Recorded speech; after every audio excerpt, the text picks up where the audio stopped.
प्रणाम। मैं मीरा, इस देश की बेटी। इस देश में बेटियों को कन्या कहा जाता है।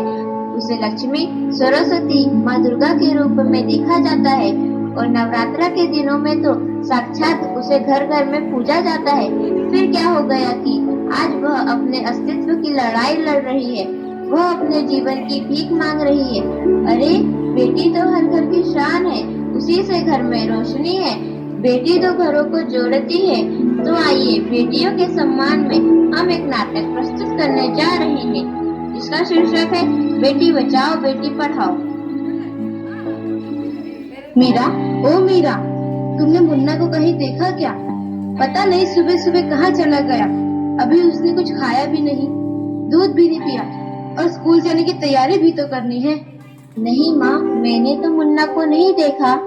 मैं तो सुबह से बर्तन ही धो रही हूँ। माँ, मुझे भी स्कूल जाना है। मुझे पढ़ना लिखना बहुत अच्छा लगता है। मेरा भी दाखिला स्कूल में करा दो ना माँ। ए छोरी, बड़ी है स्कूल जाने वाली, घर के काम काज अच्छे से सीख ले। आगे चलकर यही तेरे काम आने वाले। पढ़ लिख कर कौन सा तुझको कलेक्टर बनना है?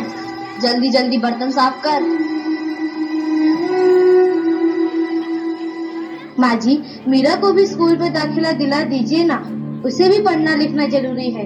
तू चुप कर, पढ़ना लिखना ये तो केवल लड़कों का काम है। उन्हें आगे चलकर घर गृहस्थी की जिम्मेदारी जो संभालनी होती है।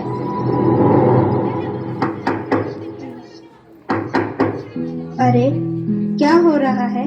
कौन किसकी जवाबदारी संभाल रहा है और हमारी मीरा बेटी क्यों रो रही है? देखिए ना डॉक्टर दीदी, दादी मुझे स्कूल ही जाने नहीं देती। कहती है तुझे पढ़ लिख कर क्या करना है, आगे चल के चूल्हा चौका ही तो संभालना है। अरे, यह तो बहुत गलत बात है माँ जी। क्या आपको नहीं लगता कि हम बेटियां भी पढ़ लिख कर आगे बढ़े? आज समाज बहुत आगे बढ़ गया है माँ जी। आप किस दुनिया की बात कर रही हैं? हम 21वीं सदी में जी रहे हैं। मैं आज ही टीचर दीदी से बात कर मीरा का दाखिला स्कूल में कराती हूँ। और हाँ, मैं तो यहाँ इसीलिए आई थी कि मुन्ना को पोलियो ड्रॉप दिया कि नहीं। जगह जगह इसके कैंप लगे हैं। अच्छा हुआ बहन जी आप आ गए। अब मुन्ना को पोलियो ड्रॉप भी दे देंगे और मैं इसे स्कूल भी पहुंचा दूंगी।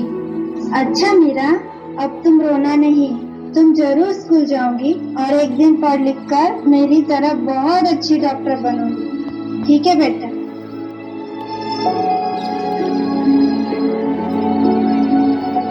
बहू, जरा एक गिलास पानी तो लाना। अभी नहीं बाबूजी। ये लीजिए बाबूजी। अरे ये देखो, अखबार में प्यारी बेटी के बारे में कितनी सुंदर कविता आई है। आओ मैं तुम्हें यह कविता पढ़कर सुनाता हूँ। कहती बेटी बाह पसार, मुझे चाहिए प्यार दुलार। बेटी की अनदेखी क्यों करता है निष्ठुर संसार। सोचो जरा हमारे बिन बसा सकोगे घर परिवार। गर्भ से लेकर यौवन तक मुझ पर लटक रही तलवार। मेरी व्यथा वेदना का अब हो स्थायी उपचार। जब माई जग में न होगी तो तुम जन्म किससे पाओगे। जब बहन होगी घर आंगन में तो किससे रूठोगे, किसे मनाओगे। जब दादी नानी न होगी तो तुम्हें कहानी कौन सुनाएगा। जब कोई स्वप्न सुंदरी ही न होगी तो तुम किससे ब्याह रचाओगे। जब घर में बेटी ही न होगी तो तुम किस पर लाड लुटाओगे। जिस दुनिया में स्त्री ही न होगी उस दुनिया में कैसे रह पाओगे। जब तेरे घर में बहू ही न होगी तो कैसे वंश आगे बढ़ाओगे। नारी के बिन जग सुना है, तुम ये बात कब समझ पाओगे। हाँ तो भाग्यवान, कैसी लगी यह कविता, है ना मजेदार? काहे की मजेदार कविता, मुझे नहीं आई पसंद। अरे कोई घर में है क्या?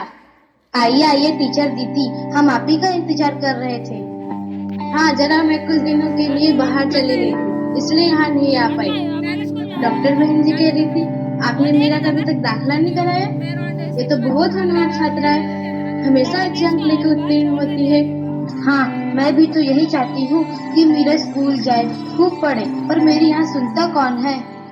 हाँ हाँ, खूब पढ़ाओ लड़की को और बाहर भेजो। जब कुछ गलत सलत हो जाएगा ना तो मुंह छुपाने की भी जगह नहीं मिलेगी। अरे माँ जी, आप कहाँ